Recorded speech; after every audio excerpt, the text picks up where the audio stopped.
Good morning. Almost going to have a meeting as well. Thank you for inviting me today about structure. It's such a heavy topic and such an important topic for us to take on as a community. I actually would like to open with something a little bit lighter to ease ourselves in. I'm going to start with a math quiz. So, as you want me to calculate, pencil and paper if necessary. What I'd like you to do is pick a number from 1 to 10. And I want you to multiply that number by 9. This is what I promise. Okay, if the number in your head right now is 2 digits, please add those together.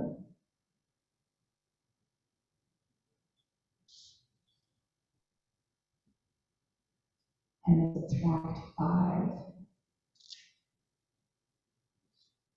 So everybody should have a number in mind.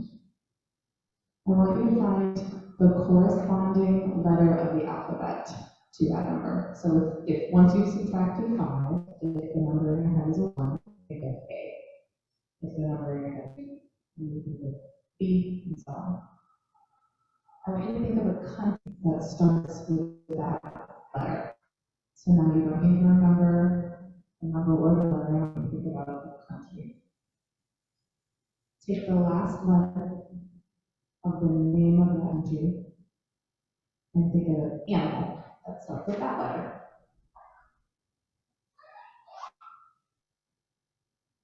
And Jillian is willing to volunteer for you to help with naming animals. Take the last letter of the name of that animal and think of a fruit that starts with that letter. So you should have a country, an animal, and a fruit. I'll give folks a minute to catch up.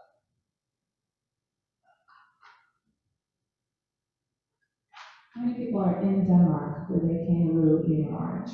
Yeah. It's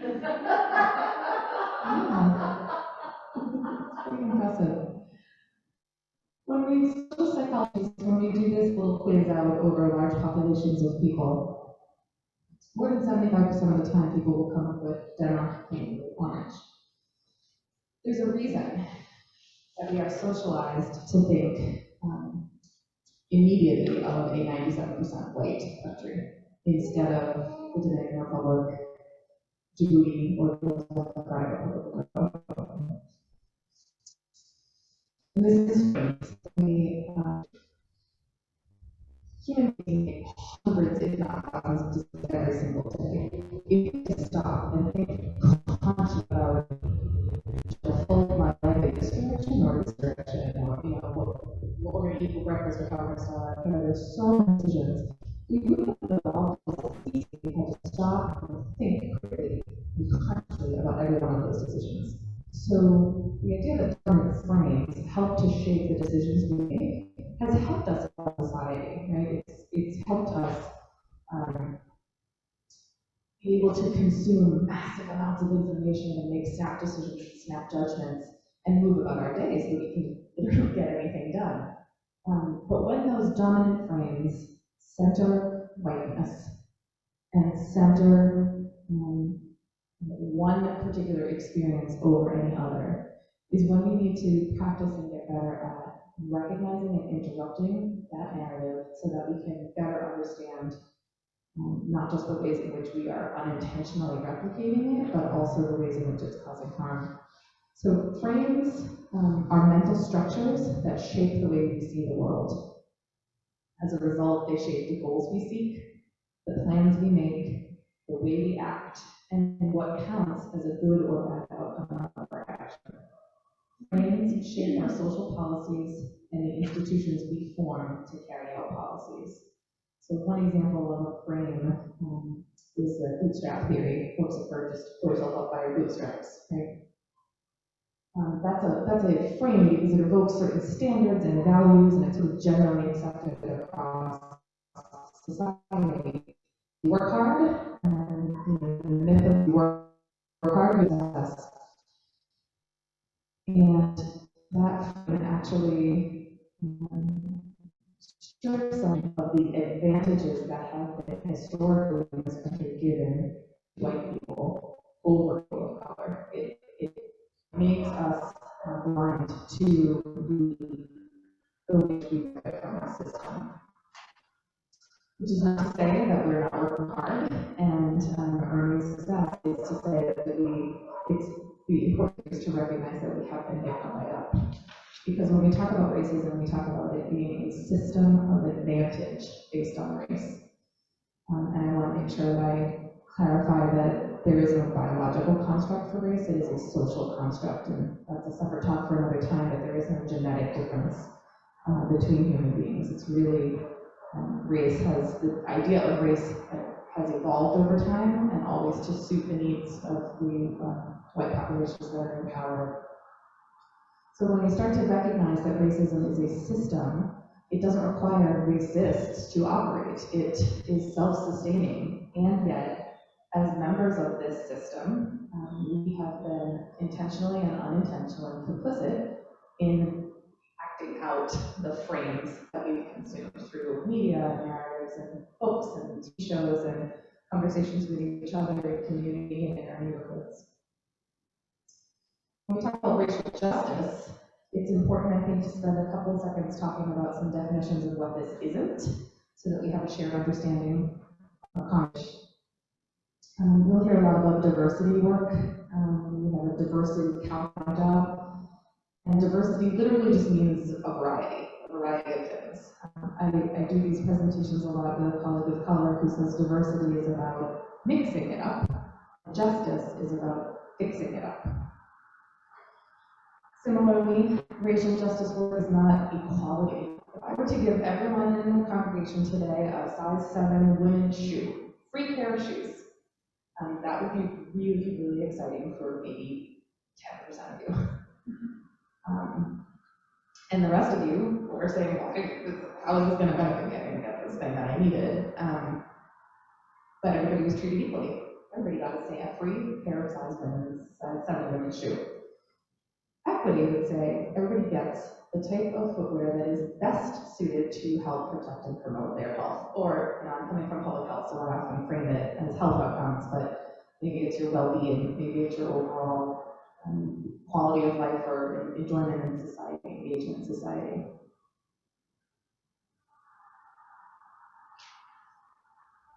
What we talk about when we're talking about racial justice work is equity. Equity is justice, fairness. And similarly, inequity is a difference between populations that is unjust, unfair, and avoidable. In healthcare and in public health, we talk a lot about health disparities. So that literally just means the difference between two populations. Babies that are assigned male at birth tend to, on a population basis, way more than babies that are assigned female at birth. This is due to the genetic makeup and musculature, and their bones are a little bit heavier than babies assigned female at birth. That babies born to black mothers at a population level way less than babies born to white mothers. This has nothing to do with the social construct of race. There's nothing biological that says black babies need to be smaller or born smaller. It's the cumulative sum total effect of the systems, and when we think about impact on healthcare access as well as the biological impact of racism on a black woman's body as she goes through the process. That's an inequity, and that's something we think about poor birth outcomes and how we can eradicate that from a systems perspective. It really requires us to understand the ways in which racism is showing up across systems. There's 4 main types of racism, levels of racism. At the micro level, when we're talking about individuals and interpersonal interactions, there's internalized racism, which will show up differently for white people versus people of color, but it's the idea that as we're all sort of swimming in this society that centers whiteness and white culture, we're internalizing these messages of white superiority or white dominance, whether we are conscious of them or not. So one of the ways this shows up for me at work as a hiring manager is I'm looking at resumes of people applying for jobs, And I am thinking that certain pedigree of education or polished cover letter or resume says to me that this is going to be a stronger candidate. But that is because a white dominant culture has taught me what to look for in terms of grammar, in terms of formatting, in terms of polish on a resume, that strips me of the ability to see the contributions that someone's lived experience would give to a culture, to correct decisions for the populations that we serve. Interpersonal racism is the one that gets the most attention in mass media. This is racial slurs or hate crimes or vandalism, graffiti that carries out that dominant narrative that certain races are inferior.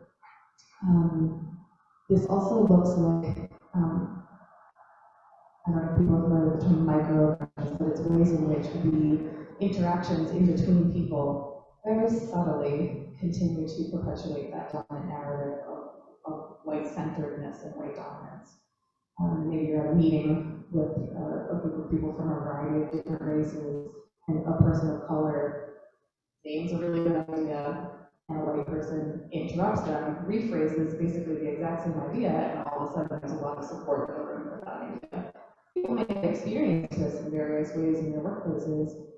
When this happens with an internal dynamic, is when there is that microaggression, that the whole group intentionally has collectively centered the idea when it came out of the white person's mouth.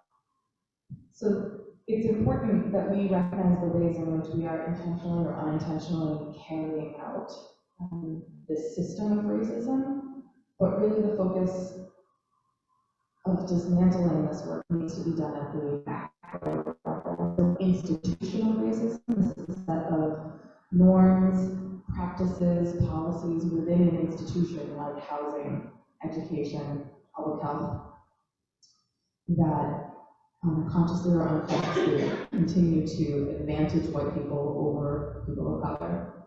And structural racism is the way in which all of those systems intersect with each other. Racial inequity looks the same across every system, but we've developed different language for talking about it. This is why I took a minute to talk about some definitions, because we've gotten really good at coding our language when we say things like inner city or even the term minority is coded because we're not being race explicit when we mean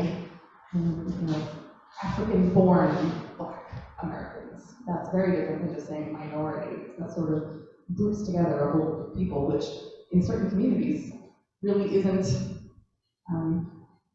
accurate. It's not a minority of populations, particularly when we're looking at communities of color, because of federal housing policy, there's residential segregation. So in a community that's 87% Latinx and Hispanic, they're not the minority, right? So it would be inappropriate to use that term. It's part of the way in which racism self-perpetuates, the fact that it has continued to evolve in its language. In the child welfare system, we talk about disproportionality. In health and healthcare, I mentioned we talk about health disparities. In the juvenile justice system, they call it disproportionate minority contact. In housing, we have housing discrimination or segregation. In education, we talk about the achievement gap, or now it's more commonly referred to as the opportunity gap. All of this is different terminology if we're talking about how racism as a system has operated in those various institutions. And it's a way in which we continue to not understand what each other is talking about. We are all talking about the same thing, but we have no idea because we're just talking about our piece of it. It's as though we are all in a completely lightless room, and we're all touching different pieces of an elephant. And if I'm touching the tusk, I'm trying to describe to you what I'm feeling and seeing and experiencing. It's going to resonate not at all for those of you who are touching the ear or touching the tail. That feels nothing like what I'm experiencing, and so how can we possibly be talking about the same thing? It's a way in which the systems self-perpetuate. And if only someone could turn on the light, we could see we're all talking about the same elephant. And then we should begin to understand the scope and breadth of our society and the way it should be impacting our individual institutions, our neighborhoods, our communities. I'm pretty late to this work myself. I didn't start getting involved in this work at the Department of Public Health until 2016 or 2017, so I was in my late 30s. And the more I get into the work, the more I understand how there's a lot of shame, I think, recognizing all of these things at this point in my life that narratives I perpetuated and programmatic decisions I made in my career that continue to create harm. And also this realization of how can this be? Like, this is not how I learned history. This is not how I learned nutrition, even. And I equate it to being in that room where somebody finally turned on the light, and I can finally see the full elephant in front of me, and I can't unsee it anymore. And I think what's so powerful about having this conversation in a church community is I am this is a group of people who knows what it is to see and follow the light. And so I hope that this is the first of many conversations we have together as a church community around how we can get better at recognizing and interrupting the systems that continue to perpetuate racism. Thank you.